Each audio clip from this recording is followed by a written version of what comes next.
Here we go. I'm going to try something. I'm handling two tools, this 5-way knife and this putty knife you see here. So that may appear out of nowhere because I'm trying to work and handle these chemicals and not getting on the cell phone while I'm doing this recording.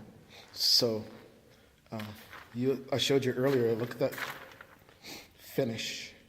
That's all ready to strip off. So you can see here, this has been stripped clear.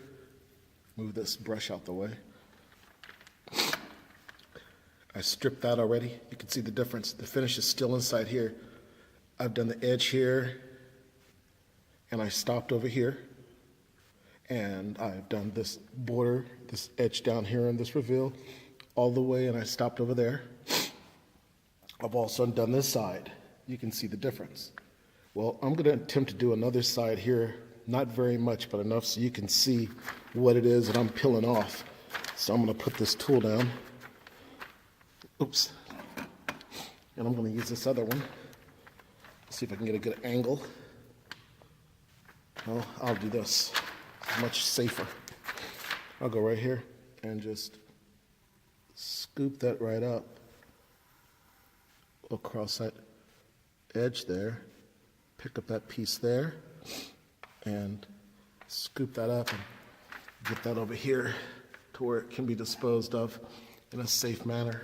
Let me get over here and scoop down that way, across here. I can only take off a little bit at a time, and I have to get off the finish, and I don't want to damage the wood. So I have to make sure that I go with the grain to a point and then stop, and that's how that looks. Okay, I'm working, so anyways, you can see that's how I got it up to here. Let me go around this edge again.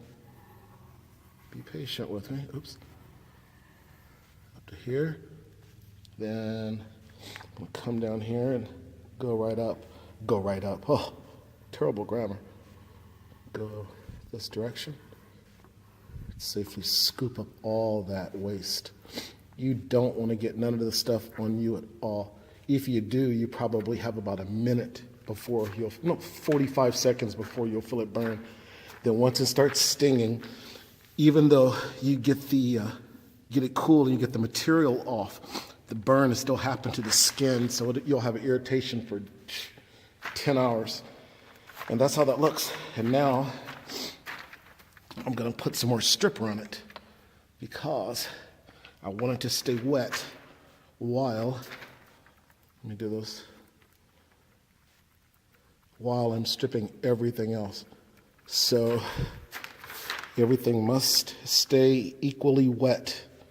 I cannot afford to let anything get dry ahead of anything else. And then that's when the problems start because you're not paying attention. But anyways, let me put this here. Little trick of the trade.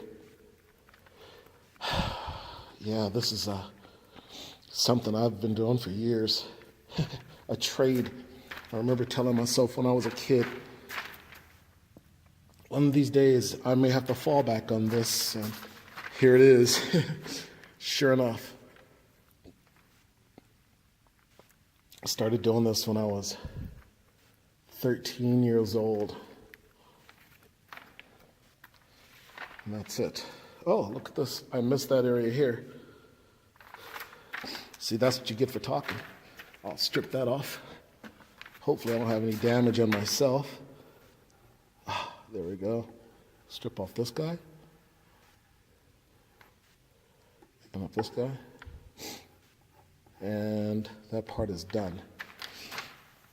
And tell you what I could do. This is 4 minutes already. You've been here so long, so far. So what do you say we get this party started? And I'm gonna pull off one good scoop of the finish on the inside. I want you to see how this stuff looks. And I need to pull it off evenly and smoothly and not cause any damage. So this is how it's done, if I do this correctly. So watch this. Cut around this side. What I'm doing is I'm cutting around the edge, and I'm going to cut that in and break away some of that finish on the inside, because even though chemicals on it, you still have to get an agitator in there, something that's going to force that glaze to pull out that corner, because some of that glaze has to come out down here. And I'll come down here. Sorry about the camera angles. I'm looking not through the camera. I'm actually looking straight at the project itself, and I was on my own. I mean, the camera was on its own for a few minutes. I really apologize. And around this way. Yeah, this is Steve's Touch-Up, Phoenix, Arizona. 602-469-1962. Or just Google search Steve's Touch-Up. Boom, I did the entire area. Here's the other step. You're already here. Take some more stripper and get it in all those corners again.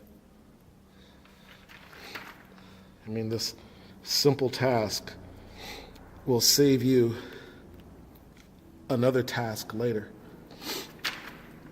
It will. So everything you can do to help yourself by working one step with everything you do, the next step has to be something that's going to benefit you, because you're dealing with chemicals and you don't want to waste your energy when you're moving this stuff around, because chemical will lay and be pulled by gravity.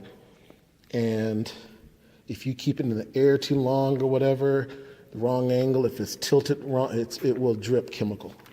And if you're working on a live area like where I'm working, in a finished floor in a garage, or actually a nice place, look. Let me look where I'm working at. I've got some chandeliers up here. It's beautiful. And a trampoline. It's really great. I mean, if I had this place, this is where I'd have a band. Seriously. Anyways, let me get this one scoop off, and then I'm going to let you people go. And here we go. Let's see what we can get. So I'm going to scoop this in here and go down. Which direction? Here it goes.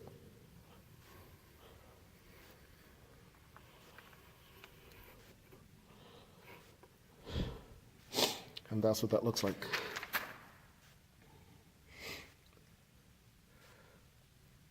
I normally don't get the opportunity to hold any sort of class like this because it's such a bad task, but now I'm going to have to let you go because I do want to get rid of this chemical.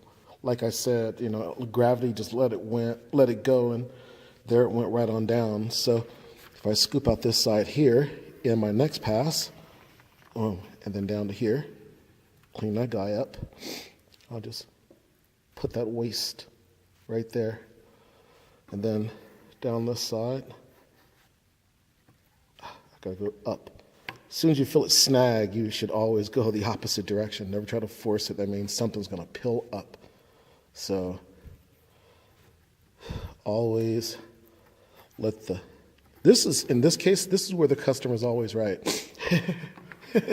Stop when the wood says stop. And then up here, clean that out. Get over to here.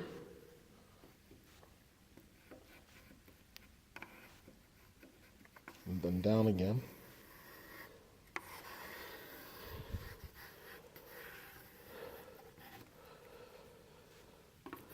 You can see there's finish here. Ooh, I don't want to do that.